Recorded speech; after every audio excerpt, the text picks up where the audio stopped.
Next जो modal verb है वो है should.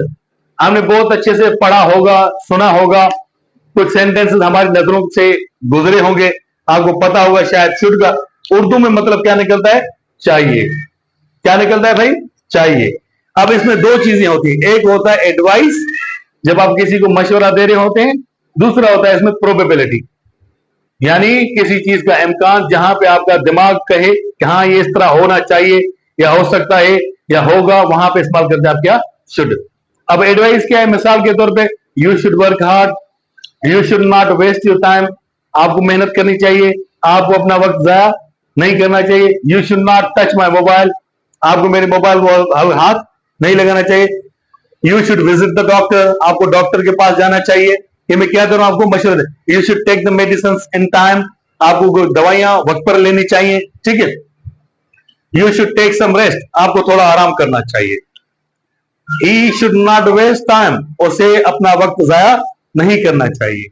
She should respect the elders and love youngers, उसे बड़ों का एहतराम करना चाहिए और छोटों से प्यार करना चाहिए। ये क्या है? आप किसी को मशवरा दे रहे, you are going to render some advice to someone, ठीक है। नंबर 2 के आपका प्रोबेबिलिटी, जहां पर लॉजिकल हो के आप कुछ सोचें, जहां पर आपका माइंड कहे कि हाँ ऐसा भी हो सकता है या वैसा भी हो सकता है, वहां पे आप इस्तेमाल करते हैं क्या? शुड, प्रोबेबिलिटी में। मैंने एक सेंटेंस लिखा है, ही शुड बी हियर सून, वो यहां पर फौरन होगा, वो यहां पर फौरन जल्दी आ जाएगा या होगा।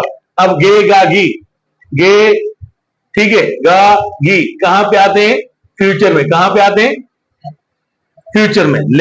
लेकिन जहां पे आपको प्रोबेबिलिटी हो, देखो फ्यूचर में क्या है? मैं खाऊंगा, मैं सोऊंगा, मैं पीऊंगा। अब मसला ये है कि हमने मिक्सअप कर लिया है बहुत सारी चीजों को। हमने शुड वाले सेंटेंस फ्यूचर में डाल दिए, फ्यूचर वाले सेंटेंस मस्ट में डाल दिए, मस्ट वाले सेंटेंस फ्यूचर में डाल दिए। इस कंफ्यूजन को दूर करने के लिए मैं आपको मॉडुलस डिटेल में पढ़ाने की कोशिश कर रहा हूं, ताकि आपको पता होना चाहिए कि इस तरह के सेंटेंस भी शुड में, मस्ट में, कैन में, कुड में, मे या माइट में आते हैं। इसीलिए हम डिटेल में पढ़ रहे हैं। वरना मैं ये भी कर सकता था कि भाई एक ही बोर्ड पे दो दो सेंटेंस सबके लिखकर आपको सिर्फ ये बताता भाई के मे है तो उसकी उर्दू क्या होगी, माइट है तो उसकी उर्दू क्या होगी, शुड है तो उसकी उर्दू क्या होगी, या कोई और वर्ड है तो उसकी उर्दू क्या होगी, ठीक है। ही शुड बी हियर सून, वो यहां फौरन आ जाएगा, ये क्या है? प्रोबेबिलिटी है। आपका माइंड कह रहा है कि वो आएगा। जहां कहीं आपको थोड़ी सी कंफर्मेशन हो किसी बात के मुतालिक, किसी काम के मुतालिक, आप क्या इस्तेमाल करते हैं? शुड इस्तेमाल करते हैं। It should not cost more than 100 rupees. एक पेन है, एक मार्कर है मिसाल के तौर पे, या एक हैंडकरचिप है, कोई भी ऐसी चीज है जो आपको लगता है कि इसके पैसे 100 से ज्यादा नहीं हो सकते, या नहीं होने चाहिए, या नहीं होंगे। अब ये क्या है? प्रोबेबिलिटी। आपका माइंड कह रहा है कि या तो ये चीज इस तरह होगी या वैसे होगी, यानी हाँ भी ना भी।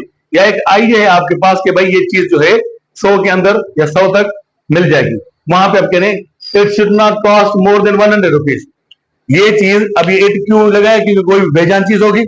ये कोई मार्कर हो सकती है, कोई पेन हो सकती है, ग्लासेस हो सकते हैं, कोई माइक हो सकती है, कोई भी यानी कॉपी हो सकती है, कि ये कॉपी 100 रुपए से ज्यादा नहीं होनी चाहिए या नहीं होगी। अगेन मैं रिपीट कर रहा हूं, गेगा की फ्यूचर में आते हैं, लेकिन जहां पे प्रोबेबिलिटी हो सेंटेंस फ्यूचर का हो, तो वहां पे हम इस्तेमाल करेंगे should. There should be mistakes in copy, तुम्हारी कॉपी में गलतियां होंगी। I know you very well, right? मैं इनको अच्छे तरीके से जानता हूं। He is writing something, he is doing, he is bringing his copy to me, मुझे दे रहे हैं कॉपी के, इसको थोड़ा देखें।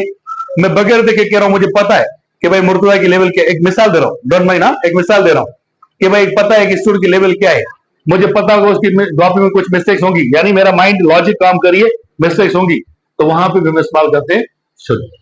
आई हैव गॉट इट, समझ आया? पक्का? श्योर?